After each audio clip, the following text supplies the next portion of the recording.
Shalom, shalom bien-aimés dans le Seigneur. Nous allons continuer notre enseignement sur le grand thème, le pays où coule le lait et le miel.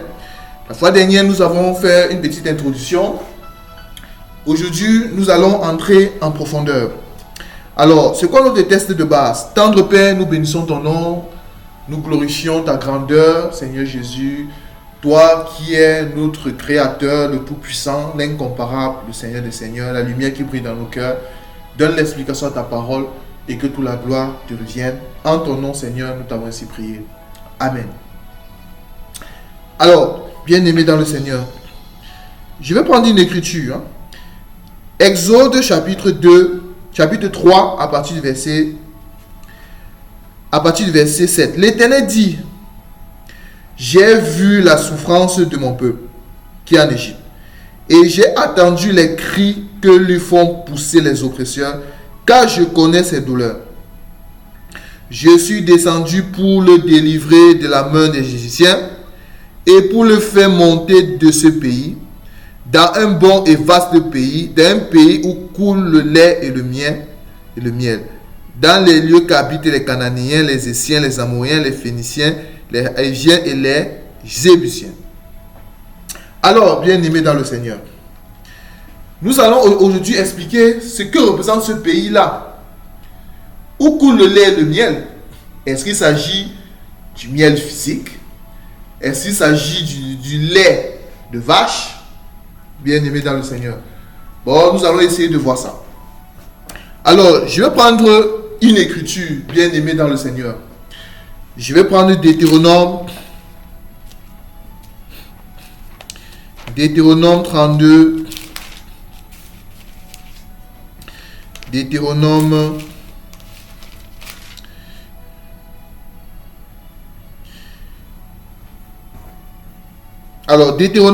32, 13. Deutéronome 32, 13. Alors, l'écriture me dit: il a fait monter sur les hauteurs du pays. Il a fait monter sur les hauteurs du pays. Et Israël a mangé les fruits des champs.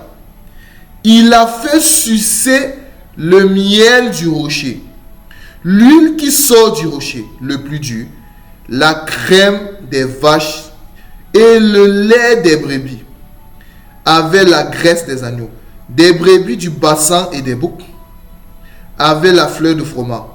Et tu as bu le sang du raisin, le vin. Israël est devenu gras et il a régimbé. Alors, voici cette écriture, bien-aimée dans le Seigneur, que nous allons creuser. L'écriture nous dit dans Deutéronome 32, 13. Il a fait monter sur les hauteurs du pays. Premièrement, nous avons ici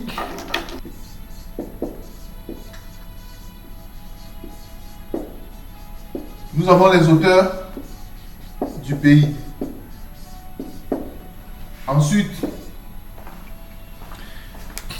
Ensuite, nous avons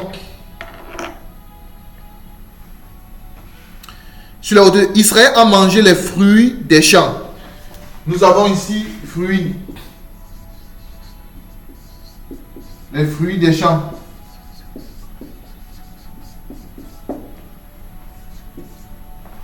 Ensuite, il a fait sucer le miel du rocher.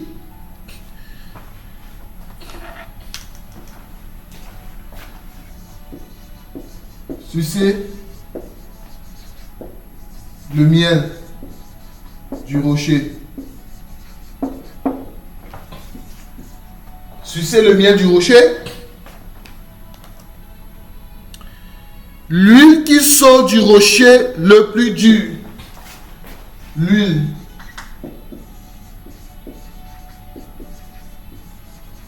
du rocher le plus dur. Ensuite, la crème des vaches, le lait des brebis. Nous avons le lait. Nous avons le lait. Ensuite, avec la graisse des anneaux, des brésiers, du bassin et des boucs, avec la fleur du froment. Et tu as bu le sang du raisin, le vin. Le sang du raisin, qui est le vin. Qui est le vin. J'aime ça. Voilà les choses que nous allons expliquer, bien aimés dans le Seigneur. Là, je suis dans Deutéronome 32, 13. 32, 13. Il a fait monter sur les hauteurs du pays. Bon, nous comprenons que Israël, pour pouvoir manger les fruits des champs, pour pouvoir sucer le miel du rocher, pour pouvoir avoir l'huile du rocher le plus dur, pour pouvoir avoir le lait, pour pouvoir avoir le sang du raisin, boire le sang du raisin, Israël était sur les hauteurs. J'aime ça. Bon, toutes ces choses-là proviennent des hauteurs. Toutes ces choses-ci proviennent des hauteurs. Je vais expliquer c'est quoi ces hauteurs-là tout à l'heure. Maintenant, quand l'Écriture nous dit les fruits des champs, sucer le miel du rocher, il faut que je trouve déjà c'est quoi le rocher. C'est quoi le rocher? C'est quoi le rocher? Si vous prenez une écriture, Exode chapitre 17, normalement. Exode chapitre 17. Exode 17, à partir du verset 1er. Toute l'assemblée des enfants d'Israël partit du désert de Sin, selon les marches que l'Éternel leur avait ordonnées, et ils campaient à Rephidim où le peuple ne trouva point d'eau à boire. Alors le peuple chercha querelle à Moïse. Il disait: donne-nous de l'eau à boire. Moïse leur répondit: pourquoi me cherchez-vous querelle? Pourquoi tentez-vous l'Éternel? Le peuple était là pressé par la soif. Il murmurait contre Moïse. Il disait: pourquoi nous as-tu fait monter hors d'Égypte pour me faire mourir de soif, avec mes enfants et mes troupeaux? Moïse cria à l'Éternel en disant: que ferai-je de ce peuple? Encore un peu, ils me lapideront. L'Éternel dit à Moïse: passe devant le peuple et prends avec toi les anciens d'Israël. Prends aussi dans ta main la verge avec laquelle tu as frappé le fleuve et marche. Voici, je me tiendrai devant toi sur le rocher d'Horeb. Tu frapperas le rocher et il en sortira de l'eau et le peuple boira. Et Moïse fit ainsi aux yeux des enfants d'Israël. Bon, Moïse a frappé le rocher. Moïse a frappé le rocher d'Horeb. Et remarquez que le rocher d'Horeb frappé. Bon, j'ai le rocher d'Horeb frappé. Ça donne de l'eau. Or, le rocher d'Horeb, Dieu dit à Moïse: je vais descendre sur le rocher. Toi, Moïse, tu vas prendre ta verge et tu dois frapper le rocher. Et quand tu frapperas le rocher, l'eau doit sortir. Remarquez que le rocher que Moïse est en train de frapper ici, c'est quoi? C'est ça l'Éternel. Pour que Moïse puisse frapper l'Éternel, l'Éternel doit descendre où? Sur le rocher. Remarquez encore une chose. Comment est-ce que Moïse peut prendre sa verge et frappe le rocher au lieu que c'est la verge qui souffre, qui se brise? C'est plutôt le rocher. Bien aimé. Nous comprenons que ça c'était l'ombre de Christ. Le véritable rocher qui a été frappé pour que l'eau puisse sortir, pour que la parole puisse sortir, le sang puisse couler, c'est notre Seigneur Jésus. C'est pas moi qui l'ai dit. Le frère Paul peut venir me soutenir. D'après l'écriture de 1 Corinthiens chapitre 10. Le frère Paul nous dit quoi à partir du verset 1er? Je ne veux pas, frère, que vous ignorez que vos pères ont tous été sous la nuée et qu'ils ont été baptisés sous la mer et qu'ils ont bu le même breuvage spirituel. Ils ont mangé un aliment spirituel. Ils ont bu sur un rocher qui les suivait. Et ce rocher était Christ. J'aime ça. Bon, ici nous comprenons que le rocher d'Oreb qui a été frappé, c'était ça l'ombre de Christ. C'était ça le sacerdoce mosaïque qui frappait Christ, qui frappait le Seigneur. C'était ça la loi, parce que Moïse représente la loi. Moïse représente le sacerdoce mosaïque qui frappe le Seigneur. Où est l'écriture de Jean chapitre 19, où Pilate demande aux principaux sacrificateurs que cet homme n'a rien fait, qui mérite de mort. Maintenant, les principaux sacrificateurs, les pharisiens et le peuple, ils se sont mis à dire, selon notre loi, il doit mourir. En d'autres termes, c'est ça Moïse qui frappe le rocher. Bon, là, j'ai montré que le rocher, c'est Christ. Le rocher d'Oreb frappé, et où il y a de l'eau, ce rocher, c'est Christ. C'est Christ. C'était l'ombre de Christ. C'était l'ombre de Christ. Remarquez bien aimé dans le Seigneur. On me dit que sucer le miel du rocher. Ah, j'aime ça. Bon, nous comprenons que ce rocher qui a la capacité de donner de l'eau, mais ce rocher frappé aussi a la capacité de donner du miel. J'aime ça. Bon, ici, le sucer de l'eau du rocher. Sucer du miel du rocher. Nous avons vu que le rocher, c'est Christ. Maintenant, je vais trouver c'est quoi le miel. C'est quoi le miel, bien-aimé dans le Seigneur? Je vais prendre une écriture. Proverbe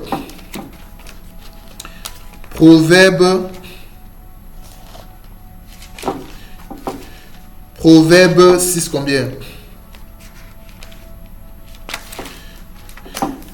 Permettez que je trouve cette écriture. Proverbe 6.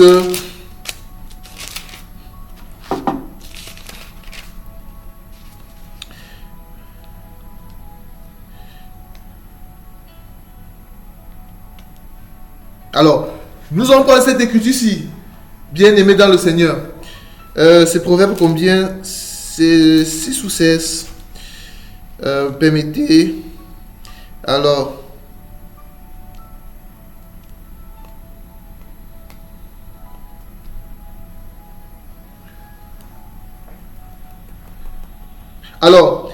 nous allons prendre cette écriture, bien aimé. Nous allons prendre cette écriture. Proverbe 16, 24. Proverbe 16, 24. Proverbe 16, 24. L'écriture nous dit la chose suivante. L'écriture nous dit, les paroles agréables sont un rayon de miel. J'aime ça. Douceur pour l'âme et salutaire pour le corps. Bon, ici, le psalmiste est en train de nous dire que les paroles agréables sont comme un rayon de miel. Douceur pour l'âme et salutaire pour le corps. Bon, nous comprenons ici que lorsqu'on parle du rayon de miel, c'est ça la parole. C'est ça parole, bien aimé dans le Seigneur. Bon, je vois ici que sucer le miel qui sort du rocher, c'est ça la parole. C'est ça la parole de Dieu. C'est ça la parole de Dieu. Bien aimé dans le Seigneur. Bon, le miel qui sort du rocher. Le miel qui sort du rocher, c'est la parole. Nous voyons que ça, c'est la parole. Le miel qui sort du rocher. C'est ça la parole de Dieu. Miel qui sort du rocher. Parole de Dieu.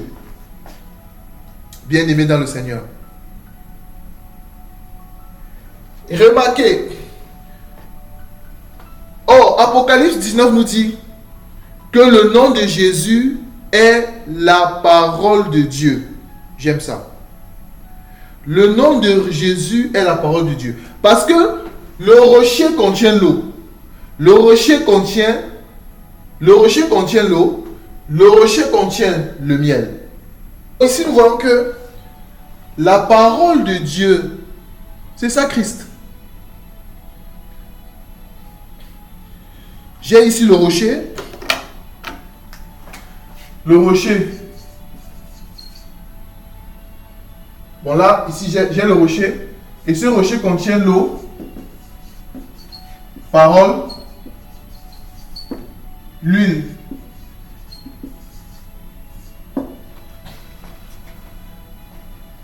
Or, nous savons que dans le pays où coule le lait et le miel,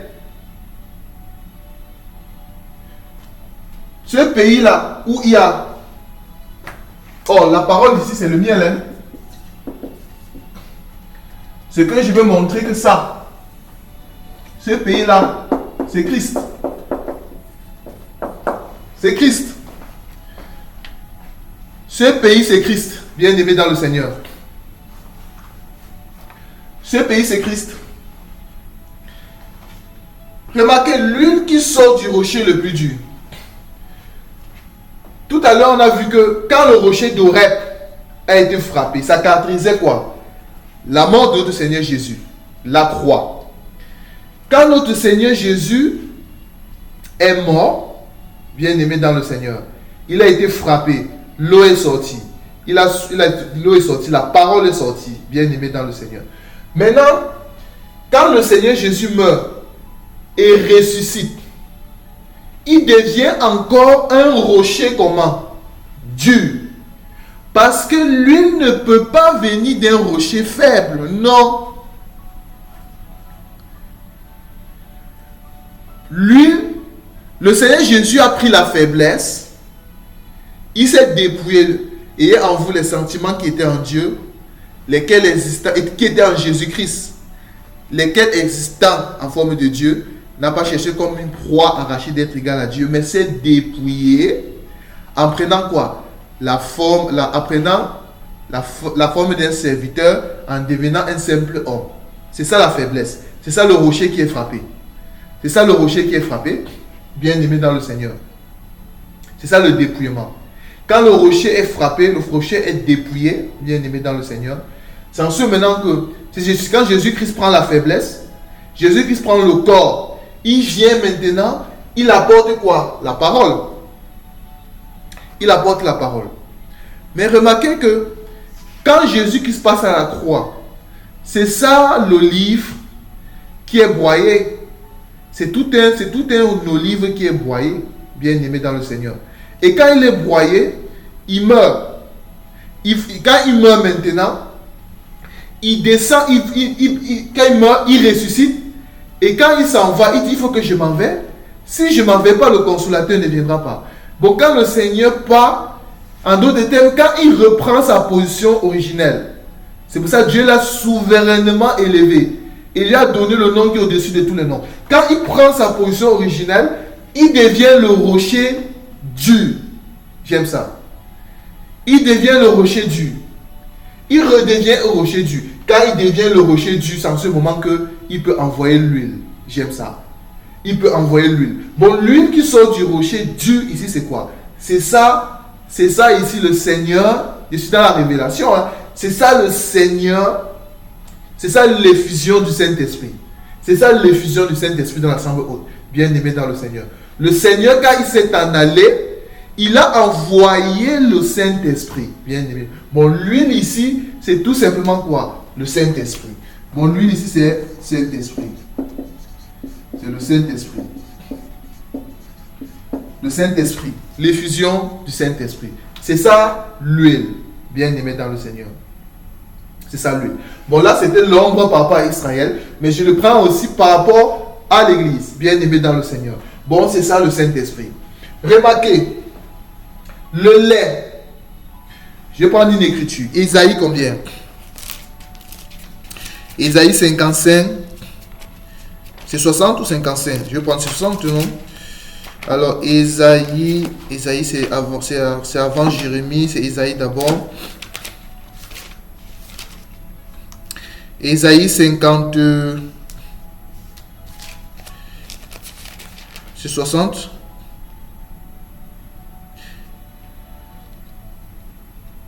Ésaïe 55. Ésaïe 55. Vous tous qui avez soif, venez aux eaux. J'aime ça. Vous tous qui avez soif, venez aux eaux. Vous tous qui avez soif, venez au rocher d'Oreb. Vous voyez ça? Même celui qui n'a pas d'argent, venez acheter et manger. C'est là maintenant que il faut avoir la révélation pour comprendre cette écriture ici. Parce que dans la révélation, quand Isaïe nous dit là que même vous tous qui avez soif, venez aux eaux. Or, l'eau ici c'est quoi? C'est ça le rocher d'Oreb frappé. C'est ça Christ, bien aimé dans le Seigneur. C'est ça la parole. Mais remarquez la suite. Même ceux qui n'ont pas d'argent. Mais qui n'avaient pas d'argent, bien aimé? En d'autres termes, les pauvres. En d'autres termes, les pauvres. Mais il faut remarquer une chose. Quand on parle d'argent ici dans la révélation, ne vois pas argent physique. Non. Ne vois pas argent physique. Parce qu'il faut se poser la question, qui était le pauvre en Israël? Le pauvre en Israël, c'était l'orphelin, c'était la veuve, et c'était qui? La femme étrangère. C'était ça les pauvres. C'est pour ça l'écriture dit qu'avant on était privé du droit de cité en Israël. Étranger aux alliances. Vous voyez ça? Étranger aux alliances. On était sans Dieu. Bon, c'était ça les pauvres. Mais en Christ Jésus, on est maintenant membre de la maison du Père. Bon, quand l'écriture nous dit cela que même ceux qui n'ont pas d'argent, il s'agit de tout un peuple qui était privé du droit de cité en Israël. C'était une prophétie qui annonçait déjà que nous devons entrer dans quoi? Dans les choses de Dieu, c'est-à-dire les étrangers que nous étions. Bien-aimés dans le Seigneur. J'aime quand le Seigneur m'explique comme ça. Le Seigneur vient de m'apprendre ça moi-même. Alors, remarquez l'écriture. Pourquoi pesez-vous de l'argent pour ce qui ne nourrit pas? Pourquoi travaillez-vous pour ce qui ne rassasie pas? Écoutez-moi et vous mangerez tout ce qui est bon. Alors, il y a une écriture que je cherche. Je n'ai pas vu cette écriture-là. J'ai sauté peut-être. Voilà, j'ai sauté. Venez acheter et manger. Venez acheter du vin et du lait sans argent, sans rien payer. J'aime ça, c'est ce que j'ai cherché. Venez acheter du lait et du vin sans argent, sans rien payer. Est-ce que vous voyez ça? Bon, le lait ici, c'est aussi la parole, bien aimé. Le lait, c'est la parole. Le lait, c'est la parole de Dieu. C'est ça la parole. C'est ça la parole. C'est ça le lait. C'est ça la parole. Bon, nous avons le lait, c'est la parole. Le miel, c'est la parole. Le lait, c'est aussi la parole. Remarquez, l'Écriture nous dit ici, le sang du raisin. Ils ont bu le sang du raisin. Maintenant, je vais expliquer c'est quoi le sang du raisin, qu'on appelle vin. Vous qui n'avez pas d'argent, venez acheter, même ceux qui n'ont pas d'argent, venez acheter gratuitement le lait et le vin. Le lait et le vin. Nous voyons ici Israël, ils ont bu le sang du raisin, le vin, qui était quoi? Le fruit des champs. Le fruit des champs. Je vais expliquer ça, j'arrive. Le fruit des champs. Bien-aimé dans le Seigneur. Je vais expliquer. Déjà, dans la révélation, lorsqu'on parle de raisin,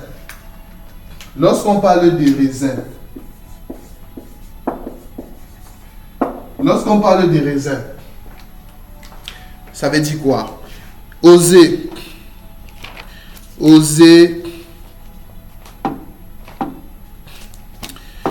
Alors, Osée combien? C'est Osée, permettez que je trouve l'écriture, c'est Osée 9. Osée 9. Alors, Osée 9 à partir du verset 10.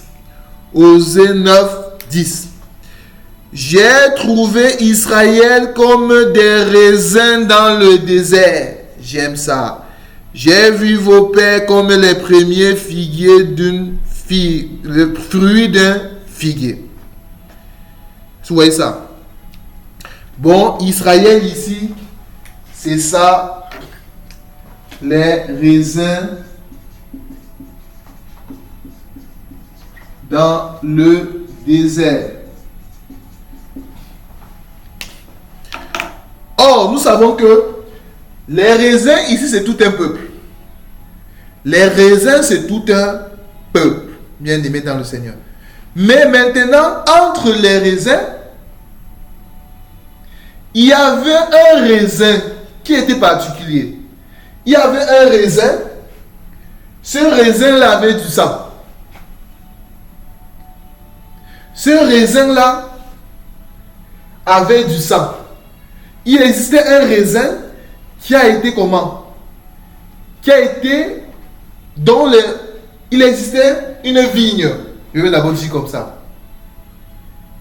Qui avait un raisin et cette vigne a été comment? Donc les raisins ont été broyés à la croix. Broyés à la croix, le sang est sorti.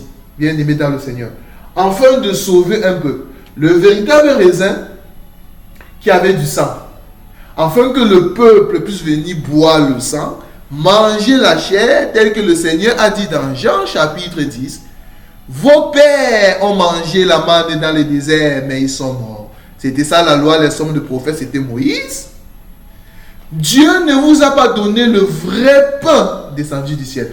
Moi, je suis le vrai pain descendu du ciel. Celui qui mange ma chair et qui boit mon sang aura la vie éternelle. Ah, bon, nous comprenons que le sang du raisin ici, c'est quoi? C'est ça le sang. Boire le sang du raisin, c'est ça le sang de notre Seigneur Jésus qui a coulé afin de quoi? De sauver un peuple. Bon, je vais mettre ici là sang de Jésus. C'est le sang de Jésus. Hein? Je mets ici le sang de Jésus. C'est bien clair, bien aimé dans le Seigneur. Bon, ici nous avons le pays où coule le lait et le miel, bien aimé dans le Seigneur. C'est ce pays-là qui avait à la fois le salut de l'âme. J'aime ça. C'est par quoi? Par le sang du raisin qui a coulé à la croix. Le peuple, pour être sauvé, doit manger le corps et boire le sang du raisin, qui n'est que le sang, la chair et le sang de notre Seigneur Jésus-Christ, qui n'est autre que quoi? Que sa parole. C'est ça, ce qui n'est autre que sa parole également. Ce peuple-là encore devait boire le lait, qui est la parole. L'huile qui sort du rocher, c'est-à-dire, ce peuple devait être baptisé du Saint-Esprit, bien aimé dans le Seigneur. Et remarquez, sucer le miel du rocher, en d'autres termes, la force, le fondement de ce peuple, quoi. C'est pas par rapport à l'église déjà, parce que par rapport à Israël, c'était la loi. Par rapport à nous, église, c'est ça la pierre angulaire, c'est ça le fondement qui est Christ, qui est la parole de Dieu. Bien aimé dans le Seigneur. Remarquez que les fruits du champ. Le champ ici, c'est quoi? Remarquez une écriture dans 1 Corinthiens 3, où le frère Paul nous dit que nous sommes ouvriers avec Dieu et vous êtes le champ de Dieu, le labourage de Dieu, le champ cultivé de Dieu. Ah bon, nous comprenons que le champ Le champ ici quoi? Le champ ici c'est le corps de Christ, c'est l'église. Bon, les fruits du champ ici c'est quoi? C'est tous les fruits de l'esprit. C'est ça les fruits de l'esprit. C'est tout ce qui est dans le corps de Christ, bien aimé dans le Seigneur. Les fruits du champ, c'est-à-dire la parole, bien aimé dans le Seigneur, le sang de l'agneau, tous ces fruits du champ, c'est tout ce que nous avons. Mais remarquez que les hauteurs du pays, en d'autres termes, les lieux très élevés. En d'autres termes, bien aimé dans le Seigneur, le ciel. En d'autres termes, le ciel. Bon, j'ai pris cette écriture juste pour vous montrer quoi? Pour vous montrer que le pays où coule le lait et le miel, c'est tout un homme. C'est Jésus. C'est Jésus. À l'ombre, sur Israël, c'était Canaan. Or, nous savons que Canaan dans la révélation, c'est le ciel. Canaan dans la révélation, c'est le ciel. Bien aimé dans le Seigneur. Mais, c'est le royaume des cieux. Mais remarquez l'écriture de Luc 17. Les pharisiens viennent demander à Jésus quand viendra le royaume des cieux. Jésus leur dit, le royaume des cieux ne viendra pas de manière spectaculaire. Ça ne viendra pas de manière à frapper les regards. On ne vous dira pas que le royaume des cieux est là-bas. Le royaume des cieux est ici. Mais le royaume des cieux est au milieu de vous. Ah, j'ai compris que le royaume des cieux, c'était tout un homme. C'est Jésus. Bon, le pays où coule le lait et le miel, ce pays-là, c'est Jésus-Christ. C'est Jésus-Christ. Bon, Jésus-Christ, c'est lui le pays où coule le lait et le miel. Si tu veux avoir la vie, c'est en Jésus. Si tu veux avoir la parole de Dieu, c'est en Jésus. Si tu veux avoir le Saint-Esprit, c'est en Christ. Parce que c'est Christ qui baptise du Saint-Esprit. Bien aimé dans le Seigneur. Jean-Baptiste l'a confirmé. Moi, je vous baptise d'eau. Mais celui qui m'a précédé, qui vient vers moi, lui, il baptise. Je ne suis même pas digne de délier les souliers de ses chaussures. Il baptise du Saint-Esprit et de feu. Bon, nous comprenons que c'est Jésus. L'huile ici, c'est le Saint-Esprit. Le lait, c'est la parole. Le miel, c'est la parole.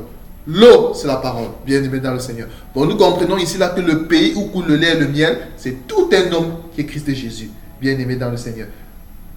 C'est tout un homme qui est Christ Jésus. Bon, ici nous voyons que le fruit des champs, ici bien aimé, ça peut être les bénédictions, ça peut être toutes ces choses-là. Bien aimé dans le Seigneur. Bon, on conclut ici là que par rapport à ce sous-thème, nous comprenons que le lait c'est la parole, le miel c'est la parole, bien aimé dans le Seigneur.